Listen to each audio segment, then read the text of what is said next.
প্রথম প্রশ্ন, কোনো ভোটার প্রার্থীর কাছ থেকে চা বা কোনো টাকা নেওয়া যাবে কিনা? চা না খেলে বা টাকা না নিলে জীবন নাশের আশঙ্কা থাকলে? যদি কোনো ব্যক্তি আপনাকে জোরপূর্বক ঘুষ সাদে নিতে হবে, না নিলে বরং খবর আছে, তাহলে তো আপনি মাজলুম। বিশেষ করে চা খাওয়ানো, চা দোকানে যায় বসছেন, তো চার অর্ডার দিয়ে দিছে নেতা সাহেব, হ্যাঁ, আপনি এখন যদি চা না খান তাহলে বলবে এটা আমার বিরোধী দলের, আপনার ক্ষতি করতে পারবে, তখন তো বাধ্য হয়ে আপনি চা খাওয়া লাগবে। এই অবস্থা যদি বাধ্য হয়ে খান, এটা জায়েজ আছে। কিন্তু নির্বাচনের সময় চা দোকানে বসলে যে এই সমস্ত অবৈধ চা আসবে জানেন, তাহলে সেখানে যা বসেন কেন? নাকি অনেকে আরো মজা করে ওই টাইমে যায় ফাও চা খাওয়ার জন্য? ঠিক না বে ঠিক? একজন ব্যক্তি যে আপনাকে ভোটে জিতার জন্য চা সাদে বিভিন্ন লোভ দেয়, এই লোকটা কখনো সৎ মানুষ হওয়ার কথা না। সচরাচর এটা হয় না, ব্যতিক্রম থাকতে পারে, সচরাচর এটা হয় না। ভোটের আগে হাতে ঘুষ সাধতেছে, যাতে নিজে ঘুষ সাধে নিজেও ঘুষখোর হওয়ার কথা। ঠিক না ভাই ঠিক? যে নিজে ঘুষ সাধে সে নিজেও ঘুষখোর হওয়ার কথা। হয়তো সামান্য একটু দিয়া এরপরে সুদে আসলে নিবে আর কি। প্রথম 500, 1000, 2000 করে আপনাদের ঘুষ দিয়া বললো যে ভোট দেন, ভোটে জিতে গেলে একসাথে সে আপনাদের টিন গম সব চুরি করে এই পরিমাণ করবে যে হয়তো সুদে আসলে সব উঠে ফেলাবে। সবাই করে তা না, আমি বলতেছি এরকম করার সম্ভাবনা আছে না নাই? যেহেতু সম্ভাবনা আছে, সেহেতু আপনি সামান্য স্বার্থের কাছে আপনার আমানতকে বিক্রি করা আপনার জন্য জায়েজ হবে।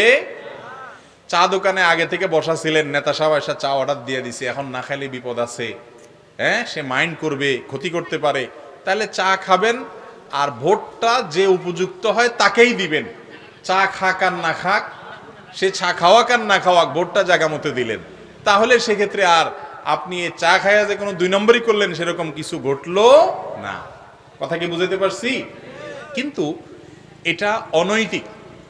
একজন মানুষের দায়িত্ব পালনের জন্য তাকে যদি অবৈধভাবে কিছু দেওয়া হয়, এটা ঘুষ। আপনার দায়িত্ব হলো আপনি সাক্ষ্য দিবেন যে এই লোকটা ভালো, উপযুক্ত, ওনাকে নির্বাচন করার জন্য আপনি ভোট দিবেন, মানে সাক্ষ্য দিবেন যে লোকটা ভালো। এটা আপনার দায়িত্ব।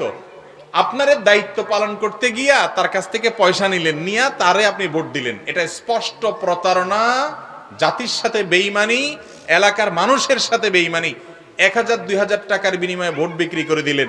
2-4 কাপ চা খাইয়া নিজের দলের টানে, আপনার গোষ্ঠীর টানে, নানা টানে অযোগ্য, অথর্ব, চোর, ডাকাত, বাটপার, দুর্নীতিবাজ, বদমাইশ এবং খারাপ মানুষকে নির্বাচিত হতে আপনি সাহায্য করলেন।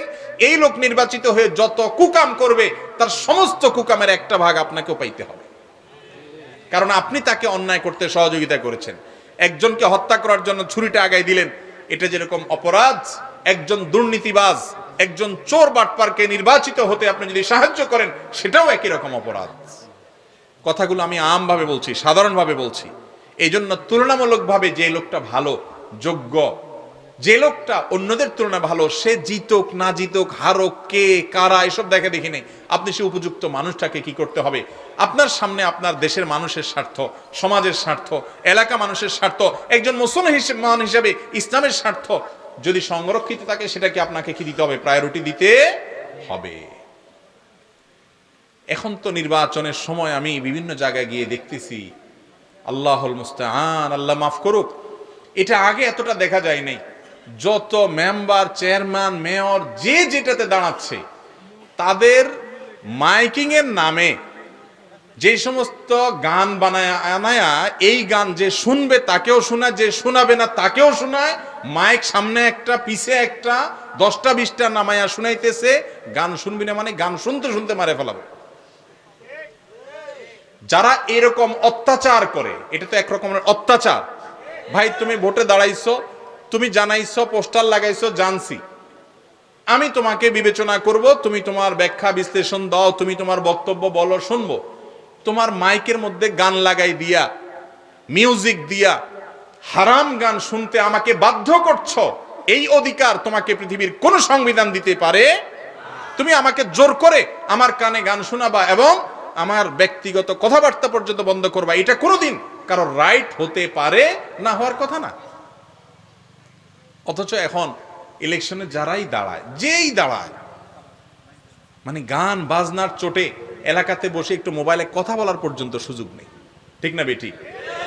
যে এলাকাতে নির্বাচন চলো ওই এলাকা দিয়ে যখন যাই কোনো দিকে মনে হয় যে এমনি কেবল আল্লাহ মাফ করুক জাহান্নাম দিয়ে পার হচ্ছে কিনা আল্লাহ জানে, চতুর্দিক থেকে শুধু একই জিনিস। এরা এত টাকা পয়সা খরচ করে, এই টাকা কোত্থেকে উঠাবে আমরা জানি না? আপনারা জানেন না? এই টাকা কি আসমান থেকে নাজিল হয়? কয় টাকা পায়, কত টাকা পায় আমি জানি না, যাই হোক 10,000 20,000 যাই পাক, যেই লোক লাখ লাখ টাকা পায়, হ্যাঁ কারোর অডেল আছে, তার নিজেরটা সে নিজে ঢালতেছে, সে অবৈধ কাজ করবে না এরকমও থাকতে পারে, কিন্তু সচরাচর যেটা হয় যে এই যে টাকা ঢালতেছে আপনারা খুশি হচ্ছেন, তার চা খায়া মোচে তাও দিতেছেন, আরে এটা দিয়া আপনার তো শুধু আসলে কলিজা সহ টান দিবে। তাহলে এটা কখনো জায়েজ হতে পারে না।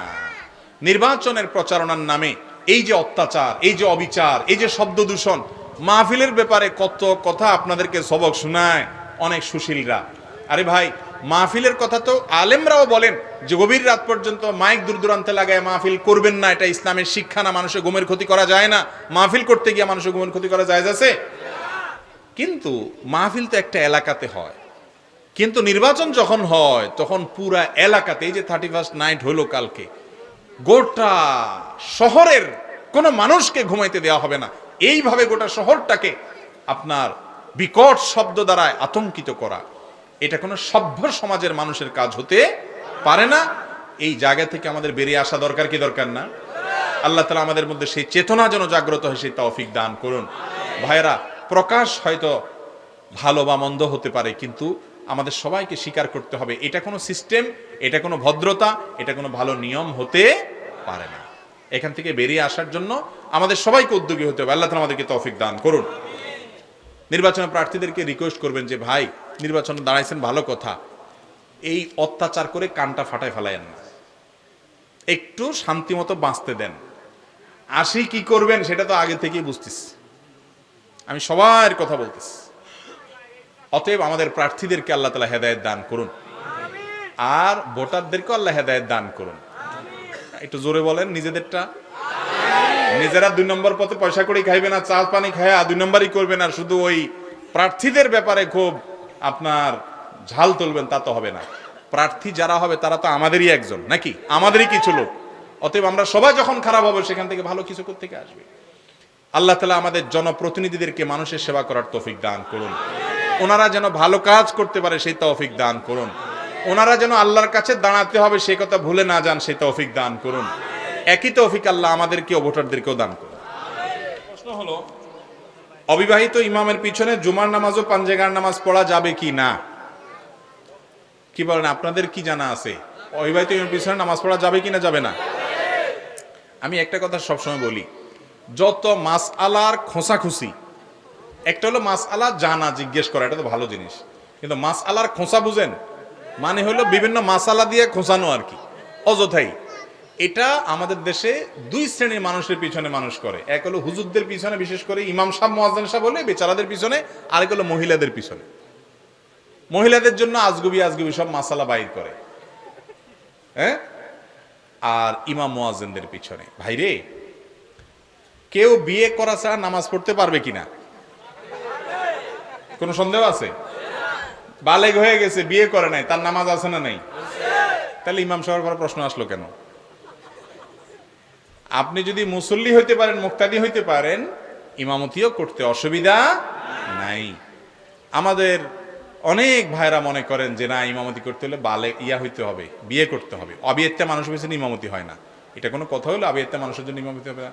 যে নিজে নামাজ পড়তে পারে, বালেগ হয়েছে, তার পিছনে আপনি ফরজ নামাজের ইক্তেদা করবেন, কোনো অসুবিধা নাই। তিনি বিয়ে করুন অথবা না করুন।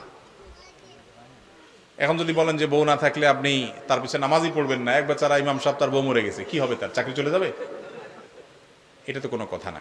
তাহলে বোঝা গেল, পাঞ্জেগানা নামাজ হোক, 5 ওয়াক্ত হোক, আর জুমা হোক, ইমামতি করার জন্য ইমাম সাহেবের বিবাহিত হওয়া জরুরি। তবে সাধারণত মসজিদের দায়িত্ব যাদেরকে দিবেন, সেটা ইমাম হোক আর খতিব হোক, তাদের মধ্যে যেন ব্যক্তিত্ব থাকে, ভারত্ব থাকে, ওজন থাকে, একেবারে ফাত্রামি যেন না করে, আড্ডাবাজি যেখানে সেখানে যেন না করে, ওজনদার মানুষ হয়, সেটা বিবাহ করলে একটু বেশি ভারত্ব আসে। আবার অনেক সময় বিয়ে করার পরে অনেকের মধ্যে ফাত্রামি থাকে, ঠিক না বেঠিক? কত বিবাহিত ফাত্রা মানুষ আছে, কত অবিবাহিত মানুষ আছে যার ভিতরে ভারত্ব আছে, পার্সোনালিটি আছে, ব্যক্তিত্ব আছে, তাই না? এই জন্য ইমাম সাহেব আড্ডাবাজি করে বেড়ায়, উল্টাপাল্টা করে বেড়ায়, এরকম যেন না হয় সেরকম ইমাম নিয়োগ দিবেন। আর সব কথার শেষ কথা হলো, পয়সা করি ইমাম সাহেবের প্রাপ্য হাদিয়া বেতন এমনভাবে দিবেন যে ফাত্রামি ফালতুগিরি ইমাম সাহেব না করে ব্যক্তিত্বপূর্ণ মানুষ পান। আপনি গুড় যে পরিমাণ দিবেন মিষ্টি সে পরিমাণ হবে। বেতন দিবেন 5,000, বাকি রাখবেন 6 মাস। আবার চাইবেন যে ব্যক্তিত্বপূর্ণ বিবাহিত বালেগ সুদর্শন বড় আলেম মুফতি আল্লামা একজন ইমাম সাহেব। এটা সম্ভব কোনোদিন? গুড় কম দিবেন আর শুধু মিষ্টি বেশি চাইবেন, তা হবে কেন? ইমাম সাহেব খতিব সাহেবরা যেন ভালো থাকে সেদিকটাও খেয়াল করবেন। আবার ওনারা যেন কোনো ফাত্রামি না করে, সেরকম মানুষ যেন নিয়োগ না পায় সেটাও খেয়ালে রাখতে হবে। সেটার সাথে বিবাহের সম্পর্ক নাই, তবে হ্যাঁ সাধারণত একটু বয়স বেশি হলে ভারত্ব আসে। যদি দেখেন যে একজন মানুষের বয়স কম হইলেও ভারত্ব আছে, আলহামদুলিল্লাহ, তাকে নিয়োগ দিতে কোনো অসুবিধা নাই। এরপরে প্রশ্ন হলো, এক ব্যক্তি তার স্ত্রীকে বলল তুমি তালাক, তোমার বাবা মা তালাক, তোমার 14 গোষ্ঠী তালাক, এই কথা 2 দিন বলল, এখন তার স্ত্রী তালাক হবে কিনা? যদি কেউ এরকম কথা বলে সে অত্যন্ত নিকৃষ্ট, নোংরা এবং জঘন্য কাজ করেছে। তালাক হওয়ার ক্ষেত্র হলো তার স্ত্রী, নিজের স্ত্রীকে কেউ তালাক দিতে পারে। এভাবে বাপ মা তুলে তাদেরকে তালাক দেওয়া, এটা অসভ্যতা, এটা অভদ্রতা, অসৌজন্যতা, এটা নোংরামো, এটা কোনো মুসলমানের ভাষা হতে পারে না। আপনার স্ত্রীর সাথে আপনার বনিবনা হচ্ছে না, তার বাপ মা আপনি কেন তুলবেন? তারা তো তালাকের পাত্র না। বিয়ে তো স্ত্রী কি করছেন, শ্বশুরে করেন না, তাহলে বাপের তালাক কেন দেন? যারা বিয়েই করেন না তারা তালাক কেমনে দিবেন? কিন্তু আমাদের দেশে এখনো অনেক মানুষ আছে তালাক দিতে গেলে 3 না, কয় 3,000 তোমারে তোমার 14 গোষ্ঠীর বাপ মারে তুলে। এই মানুষগুলো হলো এক কথায় ফাসেক, গুনাহগার, পাপিষ্ট, অপরাধী, খারাপ মানুষ। আল্লাহর কাছে এরা খুবই অপছন্দের মানুষ। রাগ আসলে মাথাটা ঠিক রাখেন, এত বেলাইন হয়ে যায় না যে কি বললেন কারে বললেন সেটা খেয়াল করলেন না। মুসলমান কখনো গালিবাজ, অভিশাপকারী এবং এই যেনতেন ফালতু এবং নিচু কথা বলা মানুষ মুসলমান হতে পারে না। লাইসাল মুমিনু বিত্তাআনি ওয়ালাল লাআনি ওয়ালাল ফাহিশ ওয়ালাল বাযী, নবীজি সাল্লাল্লাহু আলাইহি সাল্লাম বলেছেন। এজন্য নিচু কথা মুসলমান বলতে পারে না, এরকম বলা যাবে না। তালাকের বিষয়ে একটা কমন কথা বলে রাখি ভাইরা, যারা যুবক আছেন বিবাহ করবেন তাদের জন্যও দরকার, যারা বিবাহিত আছেন তাদের জন্যও দরকার। সেটা হলো, খবরদার, তালাক অত্যন্ত ডেঞ্জারাস একটি বিষয়। ইসলামে তালাকের চাইতে ভয়াবহ কোনো বিষয় আর খুঁজে পাওয়া কঠিন। এই অর্থে ভয়াবহ যে তালাক যদি আপনি দুষ্টমি করে হাসতে হাসতেও দেন, তালাক হয়ে যাবে। সালাসুন জিদ্দুহুন্না জিদ্দুন ওয়া হাজলুহুন্না জিদ্দুন, 3টা কাজ সিরিয়াসলি করলে যা হয়, হাসতে হাসতে মজা করে করলেও তা ঘটে যায়, ঠেকানো যায় না, পরে আফসোস করবেন কোনো কাজে আসবে না। অনেকে আপনাদেরকে ফতোয়া দিবে যে রাগের মাথায় তালাক দিলে তালাক হয় না। এটা ভুল ফতোয়া। রাগের মাথায় তালাক দিলে তালাক হবে না মানে তালাক কি মানুষ হাসতে হাসতে মহব্বত করতে করতে ভালোবাসার চোটে দেয়? তালাক তো দেয়ই তো রাগের মাথায়। হ্যাঁ, রাগ যদি এত বেশি হয় যেই রাগের কারণে কি বলছেন আপনার সেন্স নাই, অন্যরা বলছে যে তুমি এটা বলছো, আপনি কি বলছেন নিজেও জানেন না, তাহলে তো আপনি পাগলের মতো হয়ে গেছেন, সেন্স নাই, তাহলে ওইটা হবে না। কিন্তু আপনি জানেন কি বলছেন কিন্তু রাগের চোটে বলছেন, তালাক হয়ে যাবে। এই জন্য যারা বিবাহিচ্ছুক অথবা বিবাহিত, আল্লাহর ওয়াস্তে স্ত্রীর সাথে ঝগড়া হয়, প্রয়োজনে একটা ধাক্কা দিলেন, প্রয়োজনে একটু শক্ত কথা বলেন, খবরদার তালাকের কথা মুখ দিয়ে বাহির করবেন না। বেশিরভাগ মানুষ তালাক দিয়ে এরপরে হুজুরের কাছে আসে, বলে হুজুর দিয়া ফেলাইছি, বলে ফেলাইছি, কি করব? ইচ্ছাকৃত বলি নাই। অনেকে বলে যে হ্যাঁ রাগের মাথায় বলে ফেলছে, অনেকে বলে যে আসলে আমার উদ্দেশ্য ছিল না, অনেকে বলে যে আমি এখন তওবা করতে চাই। ভাই, তালাক এমন একটা জিনিস, এটা ছুরি ভরার মতো। একজনের বুক দিয়ে আপনি ছুরিটা ঢুকাই দিলেন, দিয়ে এরপরে বললেন ও সরি আমি আসলে রাগের মাথায় ঢুকেছিলাম, এটা বললে কি লোকটা জিন্দা হয়ে যাবে? যাবে না ভাই। এখন যদি আপনারে কোনো ইমাম সাহেব, কোনো কাবা শরীফের ইমাম সাহেবরে আনাইয়া তওবা পড়ানো হয় যে তুমি যেহেতু ছুরি বললে তার বুকে তওবা করো, তাইলে ওই লোকটা জাতা হয়ে যাবে? জীবিত হবে? যদি না হয়, তালাকটা হুবহু এরকম, সারা পৃথিবীর সমস্ত আলেমরা একমত, একজন আলেম দ্বিমতকারী পাবেন না। এত ডেঞ্জারাস বিষয়, সেই তালাকটা কথায় কথায় দেওয়া যাবে? খবরদার, রাগ উঠছে অন্য 1000 কথা বলেন, তালাকের কথা বলবেন না। বলে তালাক তাহলে কখন বলবো? তালাকের যদি সিদ্ধান্ত নেন তাহলে দেখেন যে এর সাথে বনিবনা করে হচ্ছে না, একজন ভালো আলেমের কাছে চলে যান, পরামর্শ করেন, হুজুর তালাক দিতে চাই কারণ তার সাথে আমার ঘর করা হচ্ছে না, কি করব? মুরব্বীদের সাথে পরামর্শ করেন, তারও আগে অনেকগুলো কাজ আছে, সেগুলো শেষ করেন, বুঝান, শাসন করেন, রাগ করেন, রাগ করে বাড়ির থেকে বাইরে চলে যান, বিছানা পৃথক করেন, দুই পক্ষের মুরব্বীদেরকে ডাকেন, কোনো কিছুতে হয় নাই, এরপরও তালাক দিতে হবে, ভালো কথা দেন। এখানে বোরে ডাইরেক্ট তালাক দিবেন না, একজন ভালো আলেমের কাছে যায় আগে পরামর্শ নেবেন, হুজুর কিভাবে তালাক দিলে আমার গুনাহ হবে না এবং আমার বিপদটাও দূর হবে, হুজুর পরামর্শ দিবে। এমন একটা পদ্ধতিতে তালাক দিবেন যেই তালাক দেওয়ার পরে আপনি 10 বছর পরেও যদি চান তাকে আবার ফেরত নিতে সেই সুযোগ থাকবে। এটা ভালো না খারাপ? বেশিরভাগ লোক তালাক দেওয়ার সময় তো মাজা গামছা বাঁধি 3টা না 3000টা দেয়, মেয়েরে দেয়, মহিলারা দেয়, মহিলার বাপমা 14 গোষ্ঠী তুলে দেয়, এ অসভ্য মার্কা তালাক দেয়। এরপরে দেখা যায় 2 বছর 4 বছর না যাইতে, অনেকে 2-4-6 মাস না যাইতে, অনেকে 2-10 বছর যাওয়ার পর আয়সা কান্নাকাটি করে, হুজুর এখন আসার কোনো রাস্তা আসেনি, তখন আসলে করে ফেলাইছিলাম, এখন বুঝতেছি এর চেয়ে ভালো কিছু আর নাই, আসলে যা হয়েছে হয়েছে, মিলেমিশে থাকাই ভালো। ওই মহিলাও কান্দে, স্বামীও কান্দে, কিন্তু এমন ভাবে তালাক দেয় যে আসার আর কোনো রাস্তা থাকে না।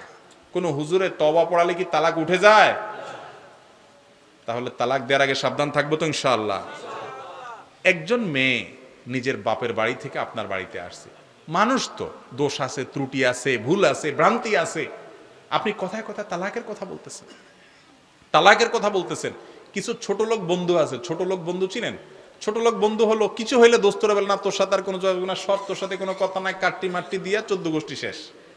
কথায় কথায় ভাই একটু সিরিয়াস কিছু হলে বলো, যখন তখন, তাও দোস্তির কাট্টিতে কিছু আসে যায় না, এটা তো তালাক না, কাট্টি দিলেন আওয়াজ জোড়া দিলেন, কি আসে যায়?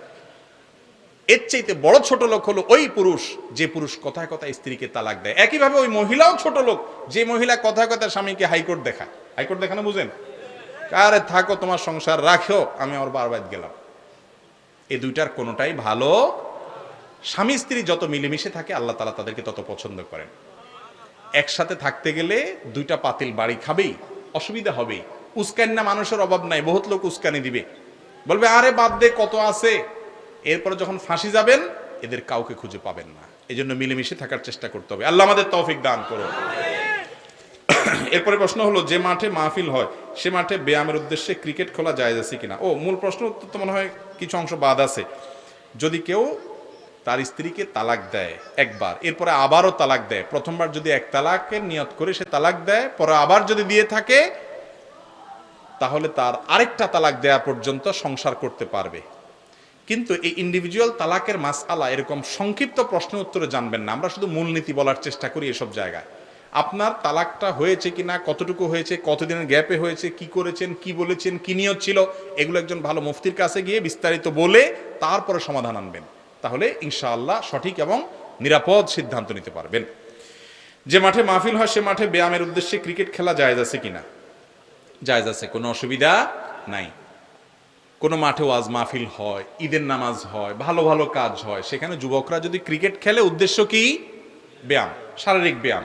সেখানে কোনো লেনদেন নাই, জুয়া নাই, যে ঠিক আছে যে দল হারবে সে দল জিতা দলকে টাকা দিবে, এরকম নাই। নাচ গান হারাম, কোনো বাদ্যযন্ত্রতন্ত্র নাই। শুধুমাত্র ব্যায়ামের উদ্দেশ্যে যদি তারা খেলাধুলা করে, শরীয়তের বিধান কোনো লঙ্ঘন না করে, তাতে কোনো অসুবিধা নাই। দলিল রাসূল আকরাম সাল্লাল্লাহু আলাইহি সাল্লামের মসজিদে নববীর আঙ্গিনাতে, মসজিদে নববীর ওখানে আম্মা জান আয়েশা রাদিয়াল্লাহু তাআলা বলেছেন যে ইথিওপিয়ান সাহাবী যারা নিগ্রোরা ছিলেন, হাবশি সাহাবী ছিলেন, তারা এক ধরনের খেলা খেলতেন, হাডুডু টাইপ বা এরকম কিছু একটা হবে হয়তো। তো সেই খেলা আম্মা জান আয়েশা রাদিয়াল্লাহু ছোট ছিলেন, তিনি রাসূল সাল্লাল্লাহু আলাইহি ওয়াসাল্লামকে বলছেন আমি দেখব, তাকে নিয়ে গেছেন, তিনি দেখেছেন। তাহলে এই যে তারা খেলেছেন, রাসূল সাল্লাল্লাহু আলাইহি ওয়াসাল্লাম এলাও করেছেন, তাহলে বোঝা গেছে আমাদের মাঠে যুবকরা যদি খেলে সেখানে হারাম এবং অনাচার কোনো কিছু না থাকে, তাতে কোনো অসুবিধা নাই। এখন মসজিদের সামনে যদি এরকম যুবকরা খেলে, আমাদের মুরব্বীরা তো হাড্ডি টাড্ডি সব গুঁড়ে করে ছেড়ে দিবে। পোলাপাইন বিনোদন করে, যুবকরা বিনোদন করবে কোত্থেকে? সৌদি আরবের বিভিন্ন মসজিদে মসজিদে প্রায় বেশিরভাগ মসজিদের পাশেই যুবকদের জন্য সুন্দর সুন্দর ক্লাব আছে, যে ক্লাবগুলোতে যুবকরা ভালো ভালো কাজ করে, সুন্দর সুন্দর তারা আপনার কোরআন তেলাওয়াতের কম্পিটিশন, বিভিন্ন কবিতা আবৃত্তি, সাহিত্য চর্চা, তারা বিভিন্ন দেশীয় বিভিন্ন শুদ্ধ ভালো সংস্কৃতি চর্চা, এগুলো তারা করে এবং সমাজের কল্যাণের জন্য তারা ভূমিকা রাখে। তারা একটু দেখে, একে অন্যের সাথে আড্ডা মারে, কথা বলে, ভালো মন্দ শেয়ার করে। যুবকদের জন্য ব্যবস্থা আছে। আমাদের দেশে মসজিদগুলোতে পোলাপাইন গেলেও দৌড়ানি খায়, যুবকরা গেলেও দৌড়ানি খায়, মুরব্বীদের দখলে শুধু মসজিদগুলো। ঠিক না বে ঠিক? আরে আজকের যুবক আগামী দিনের মুরব্বী। আজকের বাচ্চা আগামী দিনের মুসল্লি, তাদেরকে আসার সুযোগ করে দিতে হবে না? অতএব মসজিদের যদি মাঠ থাকে, খোলা জায়গা থাকে, সেখানে যুবকরা যদি হারাম কিছু না করে এমনি বিনোদনের আপনার শরীরের কসরতের জন্য, আনন্দের জন্য তারা যদি একটু দৌড়াদৌড়ি করে খেলে, এটা নিয়ে বাড়াবাড়ি করা, এটা হলো রাসূল সাল্লাল্লাহু আলাইহি সাল্লামের চাইতে বড় দিনদার সাজার শামিল। ওনার মসজিদে নববীতে যদি সাহাবীরা এটা করতে পারেন, উনি অনুমতি দেন, আপনি শক্ত হওয়ার কে? মুরব্বীরা একটু নরম হয়েন আল্লাহর রাস্তায়। কথা কি বুঝাতে পারছি? যুবকদেরকে একটু আল্লাহর ঘরের দিকে আনিয়েন। আপনি যদি বলেন মসজিদের কাছে এগুলো করতে পারবি না, ওরা এমন জায়গায় যাবে সেখানে নামাজই পড়বে না, তো ওইটা ভালো ছিল না? মসজিদের কাছে আসা ভালো ছিল? আদর করে আনবেন তো ইনশাআল্লাহ যুবকদেরকে। এরাই তো আমাদের ভবিষ্যৎ, এরাই তো আমাদের ভবিষ্যৎ। এদেরকে ধ্বংস করে নিয়ে যাচ্ছে ইসলাম বিদ্বেষীরা, শেষ করে ফেলতেছে। আমরা তাদেরকে টানতে হবে ইনশাআল্লাহ। এরপরে প্রশ্ন হলো, মসজিদের ছোট বাচ্চারা আসলে যদি কথা বলে বা হাসে, নামাজের পরে কি তাদের ধমক দিয়ে বের করে দেওয়া উচিত হবে? না, মোটেই উচিত হবে না, জায়েজ হবে না। কোনো বাচ্চা মসজিদে আসলো, হাসাহাসি করলো, একটু দুষ্টামি করলো, ধমক দিয়ে তাকে মসজিদ থেকে বের করে দিলে আপনার এটা জায়েজ হবে না। কেন? কারণ ছোট বাচ্চা, আল্লাহ তাআলা পর্যন্ত তার কি করেন নাই, কোনো হিসাবের খাতা এখনো খোলেন নাই। আপনি আল্লাহরও চাইতেও কঠোর হয়ে যাবেন? আল্লাহ সৃষ্টিকর্তা, আপনি তো সৃষ্টি, আপনি কে? আল্লাহর ঘর, আল্লাহ পর্যন্ত তার গুনার খাতা লেখেন, আপনি ধমক দিয়ে বাইর করে দেওয়ার কে? বড় জোর ডাকার পর তারা বুঝাইতে পারেন যে বাবা, ছোট মানুষ তুমি, নামাজের সময় দুষ্টামি করতে হয় না, বুঝাই দিবেন তারা সুন্দর করে। বুঝানোর পরে আবারও দুষ্টামি করে, করুক, আবার সহ্য করবেন। একটু ভালো করে শুনে রাখেন, ছোট পোলাপানের দুষ্টমি নামাজের মধ্যে এটা সহ্য করাটা সুন্নত। এটা সহ্য করাটা কি সুন্নত। দলিল, নবী করিম সাল্লাল্লাহু আলাইহি সাল্লাম সিজদায় গেছেন, ওনার নাতি হাসান বা হোসেন রাদিয়াল্লাহু তাআলা আনহুমা গায়ের উপরে, পিঠের উপর উঠে বসে আছে, ঘোড়ার উপর উঠছে, সিজদায় গেছে, নবীজি সিজদায় গেছে। খেয়াল করেন, সিজদা থেকে উনি মাথা উঠান নাই, নাতিকে ধরে টানি নামানোর নাই। নাতির যতক্ষণ খায়েশ, যতক্ষণ তার চাহিদা ছিল, সে চাহিদা পূরণ করে তার বসতে বসতে মানে আর ঘোড়া চালাইতে মনে চাইতেছে না, নেমে গেছে। এরপরে নবীজি মাথা উঠাইছে। উঠানোর পরে কোনো হাদিস থেকে আমরা জানতে পারি না যে তিনি এসে তার মেয়ে ফাতেমা রাদিয়াল্লাহু আনহাকে ধমক দিয়া বলছেন, হ্যাঁ নাতিকে একটু ধরে রাখতে পারো না, নামাজের সময় আমার ব্যাঘাত হয়েছে। এরকম কথা নবীজি কিন্তু বলছেন বলে প্রমাণ পাওয়া। তার মানে কি হলো, বাচ্চা যদি একটু ডিস্টার্ব করে এটাকে সহ্য করতে হবে, একটু মনোযোগ নষ্ট হলেও সহ্য করতে হবে, কারণ বাচ্চাকে নামাজে অভ্যস্ত করতে হবে, আসা যাওয়ার সুযোগ দিতে হবে। হ্যাঁ, কিছু বাপ মা আছে ছোট ছোট একেবারে 3 বছর 2.5 বছরের বাচ্চাও মসজিদে নিয়ে আসলো, নিয়ে আসার কারণে সে নামাজের কিছুই বোঝে না, অন্যদের ডিস্টার্ব করলো, এটা অবশ্যই দোষণীয়। তবে এটার জন্য বাচ্চাকে ধমক দেওয়া যাবে না। বাচ্চার বাপরে ডেকে পারলে একটু সুন্দর করে নরমে গরমে বুঝাই দিবেন যে এই বাচ্চা মসজিদে আনি লাভ কি। 6 বছর 7 বছর 5 বছর যারা মোটরে নামাজ বোঝা শিখছে, এই বছর বাচ্চাগুলোকে আনবেন এবং তারা দুষ্টামি যেন না করে। তার মানে এই না যে দুষ্টামি করতে দিবেন, সহ্য করা যাবে, সুন্নাত মানে হলো তাদের দুষ্টামি করতে না। আপনি টাইট দেওয়ার পরেও তারা দুষ্টামি করবে, টাইট দিবেন, ঠিক রাখবেন, আশেপাশে রাখবেন যাতে দুষ্টামি না করে। তারপরেও যদি করে একটু সহ্য করবেন। অনেক বাচ্চা আছে যারা মুরব্বীদের ধমকের চোটে এই বেচারারা মসজিদে আর আসতে চায় না। তারা মনে করে মসজিদে সবচেয়ে ডাকাত কিসিমের মানুষগুলো থাকে, গেলে যেই ধমক মারে, এগুলো উচিত না। আল্লাহর ঘর থেকে কাউকে ধমক দিয়ে বের করা এটা উচিত না। বাচ্চা মানুষ সে বুঝে না, হজম করতে হবে, সহ্য করতে হবে। চেষ্টা করবো তো ইনশাল্লাহ, তার বাবাদেরকে আমরা বুঝাবো। দলবদ্ধভাবে সবাই মিলে একসাথে কবর জিয়ারত করা জায়েজ আছে কিনা? এটা আমাদের এই অঞ্চলে একটু বেশি।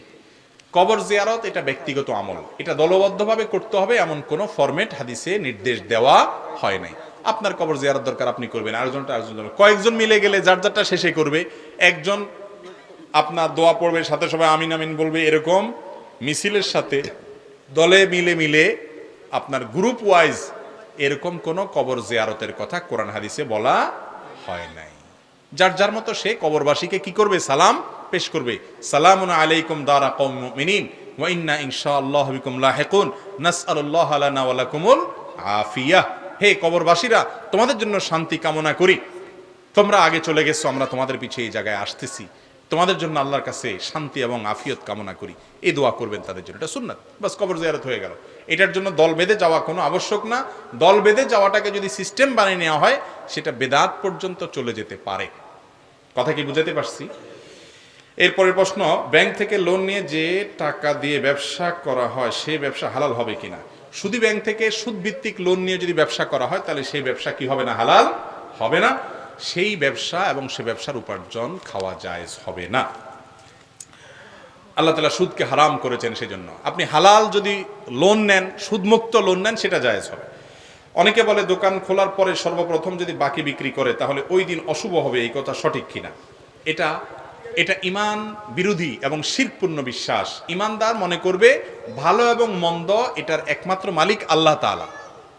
ওই কাস্টমারের হাতে কিছু নাই, সে বাকি চাইলে আমার ক্ষতি হয়ে যাবে, প্রথম কাস্টমার বাকি গেলে সারাদিন আমার খারাপ যাবে, প্রথম বের হয়েছি তখন আমি ঝাঁটা দেখছি, তাহলে সারাদিন আমার কপালে ঝাড়ুই আছে। হ্যাঁ, প্রথম কাস্টমার কেউ টাকা ভাঙতে চাইছে, তাহলে সারাদিন এই কাজ করতে হবে। প্রথম বের হতে হয়েছে সকালে, কাকের আওয়াজ শুনছি, তাহলে কেউ মারা যাবে। হ্যাঁ, এরকম আজগুবি অনেক বিশ্বাস আমাদের সমাজে আছে না? আবার একটা আধুনিক আজগুবি কুসংস্কার বাইর হয়েছে এখন, যে বছরের প্রথম প্রহরে রাত 12টা 1 মিনিটে আনন্দ ফুর্তি করলে সারা বছর ভালো থাকবে। এগুলো আরো দুঃখে থাকে বেশি, ঠিক না বেঠিক? তো এই জন্য এই সমস্ত কুসংস্কারে কোনো মুসলমান বিশ্বাস করবে না, জায়েজ নাই। দোকানদার আপনার কাছে প্রথম কাস্টমার বাকি আসলে যদি লোকটা ভালো হয়, টাকা দিবে, মনে হয় আরো বেশি করে তার কাছে কেনা বেচা করবেন, তাহলে ঈমান ঠিক থাকবে ইনশাআল্লাহ। কারণ ওই কাস্টমার নগদ চাইলে যে সারাদিন আপনার বেচা ভালো হবে এমন কোনো কথা নাই। মহিলারা কবরের পাশে দাঁড়ায় কবর জিয়ারত করতে পারবে কিনা? কবরস্থানের পাশে দাঁড়িয়ে কবরবাসীকে সালাম পেশ করলো, এটা করতে পারবে। এমনকি কবরস্থানে গিয়ে জিয়ারত করতে পারবে কিনা, এটা নিয়ে ওলামাদের মধ্যে ইখতিলাফ আছে। অনেক ইমামরা বলেছেন যে বেশি বেশি করার ব্যাপারে হাদিসে নিষেধ আসছে, লানাল্লাহু যাওয়ারাতিল কুবুর আসছে, মাঝে মধ্যে গেলে অসুবিধা নাই। অনেকে বলেছেন যে নিয়ন্ত্রণ করতে পারলে, ফিতনার মুক্ত থাকতে পারলে তার জন্য করা জায়েজ আছে। এবং এক্ষেত্রে আপনার কবরস্থানের বাইরে থেকে যদি তারা কবরবাসীকে সালাম পেশ করে বা মহব্বতের কারণে যায়, অসুবিধা নেই। সাধারণত কবরস্থানে তারা গেলে আবেগপ্রবণ হয়ে যায়, ভিড় থাকে নানা কারণে, আপনার সেখানে সচরাচর বা খুব বেশি তাদের যাওয়ার ব্যাপারে হাদিসে নিরুৎসাহিত করা হয়েছে। এরপরে প্রশ্ন হলো, নামাজের সামনের কাতারে যদি নাবালক ছেলে দাঁড়ায় তাহলে মুসল্লি নামাজের কোনো সমস্যা হবে কিনা? নিয়ম হলো বালেগরা দাঁড়াবেন, তারপরে বাচ্চারা দাঁড়াবেন, এরপরে যদি কাতার হয় মহিলাদের কাতার হবে। কিন্তু যদি বাচ্চাদের সব পিছনে এক কাতারে দাঁড় করে দেন তাহলে এরা সবাই মিলি এক দলে আপনার পুরা মসজিদ উঠে নিয়ে যাওয়ার একটা ভয় আছে। আপনারা যদি ভিতরে ভিতরে ঢুকায় নেন কোনো অসুবিধা নাই। নাবালেগ বাচ্চা সামনে থাকলে যে পিছের লোকের নামাজ হবে না এমন কোনো কথা। অনেক মুরব্বীরা দেখবেন সামনে থেকে বাচ্চারা টানি কর, সবগুলোর একসাথ কর, সবগুলো একসাথ করে দিলে তো এগুলা সবগুলার ব্রিটিশ বুদ্ধি একসাথ করে এমন কিছু ঘটাবে যে নামাজটি আপনারা পালানো লাগতে পারে। তো এই জন্য যদি ওরকম ভদ্র থাকে, বুঝের থাকে, দু একজন পিছনে থাকে মুরব্বী, তাহলে ঠিক আছে, আলাদা কাতার করেন, ওটাই নিয়ম। কিন্তু যদি সেই আশঙ্কা, আজকাল পোলাপান যে দুষ্ট হয়েছে, সেই আশঙ্কা করেন যে নামাজ 12টা বাজে ছেড়ে দিবি, তাহলে তাদেরকে সামনে রাখতে বা মুরব্বীদের সাথে রাখতে কোনো অসুবিধা নাই, নামাজ হয়ে যাবে। বদনজর কি সত্য? বাঁচার উপায় কি? বদনজর সত্য, বদনজর সত্য। কেউ কোনো কিছু দেখে যদি তাবারাকাল্লাহ না বলে, হাদিসে আসছে, মাশাআল্লাহ না বলে, আল্লাহর দিকে সম্বন্ধ না করে, বরং ওরে বাবারে, ওরে মারে বলে একটা ভালো তরকারি, ভালো কিছু, ভালো মানুষ, সুন্দর বাচ্চা, ভালো কিছু দেখে রাক্ষসের মতো চায়া, আশ্চর্য হইয়া যদি চায়, তাহলে এটাকে বলা হয় নজরে হাসেদ বা হিংসুকের নজর। এই হিংসুকের নজরের কারণে ওই ব্যক্তি বা বস্তু ক্ষতিগ্রস্ত হতে পারে। এটা স্পিরিচুয়াল এবং আধ্যাত্মিক একটা বিষয়, যেটা বাহ্যিকভাবে বোঝা যায় না। এটা যে ক্ষতি হয়, যারা বদনজরের শিকার হন বিভিন্ন সময়, তারা আঁচ করেন, হাড়ে হাড়ে টের পান। ইমানদারদের জন্য এগুলো আল্লাহ রাব্বুল পক্ষ থেকে এক্সট্রা বোনাস, যে তারা কিছু বিশেষ সুবিধা পায় যেগুলো বেঈমানরা পায় না, ধরতে পারে না। এই জন্য বদনজর থেকে বাঁচার জন্য কি করবেন? বাচ্চারে বদনজর থেকে বাঁচার জন্য এখানে একটা কালো টিপ দিবেন, ঠিক আছে না? একটা কালো তাগি বাঁধবেন, গলা একটা, হাতে একটা। হ্যাঁ, এগুলা করলে কোনো লাভ নেই। এমনি বাচ্চা ফুটফুটে সুন্দর, সেজন্য আপনি একটা কালো টিপ দিয়েছেন যে সুন্দর দেখা যাবে, সেটা দেন, সেটা আপনার ব্যাপার। কিন্তু এটা দিলে বদনজর লাগবে না এমন কোনো কথা নাই। আমার দেশে যে কত কাহিনী মানুষ করে, ওই যে আপনার খেতে মাটির হাঁড়ির পিছনে কালি মাখি খাড়া করাই দেয়, আছে না নাই? চুন মাখি খাড়া করে দেয়। আবার ওই যে আপনার গরুর হাঁট দিয়ে এগুলো ঝুলে রাখে, তাহলে বদনজর হবে না। এগুলো অযথা কথা। বদনজর থেকে বাঁচার জন্য কেউ কোনো কিছু দেখে যদি বলে ওরে বাবারে এত সুন্দর, বলবেন যে মাশাআল্লাহ বলো, তাবারাকাল্লাহ বলো। যদি সে মাশাআল্লাহ তাবারাকাল্লাহ বলে, মাশাআল্লাহ বলে, ইনশাআল্লাহ বদনজর লাগবে না। আর এটা হলো ঔষধ। আর যদি কারোর বদনজর লাগে গেছে, মনে করেন যে অমুকে এটা দেখি অনেক আশ্চর্য হয়ে গেছে, তার বদনজর লাগছে, আবার সবার সবসময় বদনজর লাগেও না, এরকম কারোরটা যদি লাগছে মনে হয়, তাহলে তারে বলবেন একটু পানি পড়া দাও। তার পানি পড়া, বিশেষ করে পানিতে সে একটু থুতু দিল বা হাত ভিজাই দিল, ওইটা গায়ে বা শরীরে ধুয়া নিলে যার বদনজর হচ্ছে তার ক্ষতি দূর হয়। এটাও হাদিস দ্বারা প্রমাণিত। টাকার বিনিময়ে কোরআন খতম করা কি জায়েজ আছে?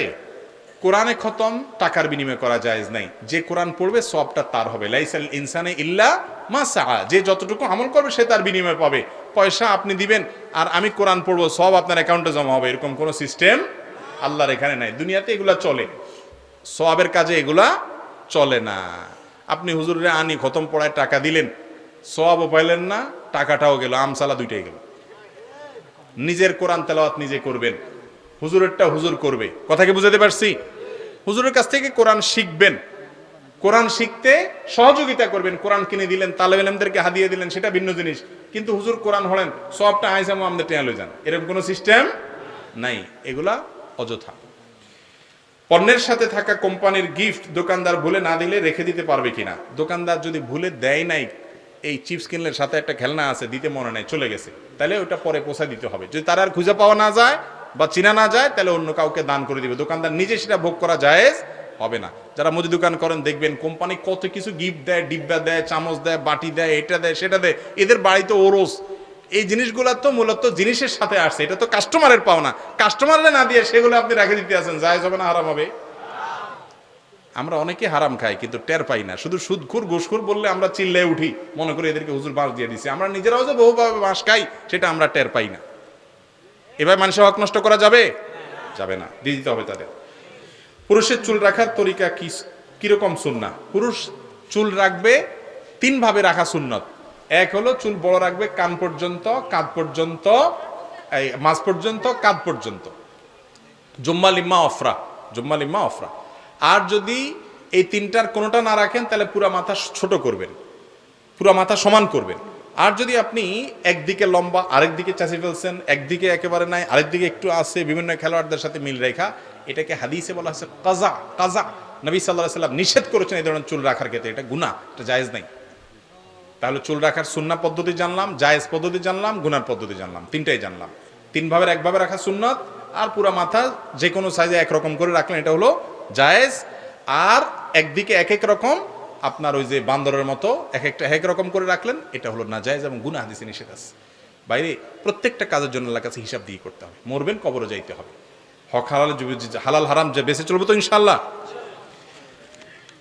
এরপরের প্রশ্ন হলো, বাইরে কত প্রশ্ন উত্তর দেব। আচ্ছা, একটা শেষেরটা দেখি।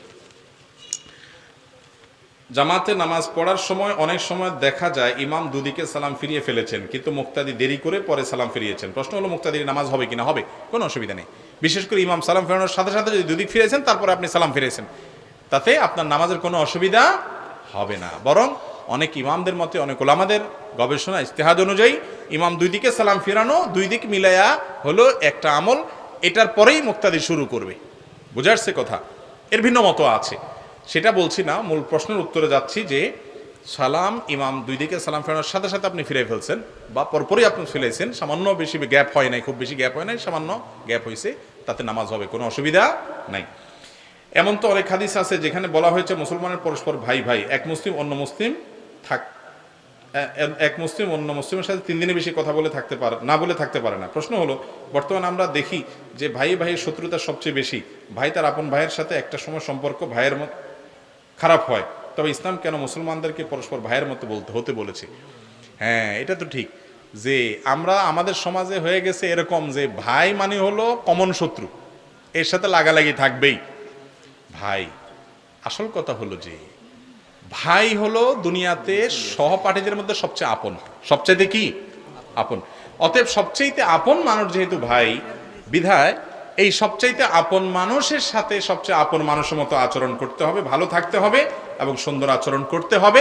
আমরা আজকে উল্টা হয়ে গেছে আমাদের সমাজে, সেটা আমাদের ত্রুটি, কিন্তু মূলত ভাই সবচাইতে কি হয়, আপন হয়। বিধায় অন্যদের সাথে ভাইয়ের মতো থাকতে হবে। জাযাকুমুল্লাহ খাইর ওয়া আখিরু দাওয়ানা আলহামদুলিল্লাহি রাব্বিল আলামিন।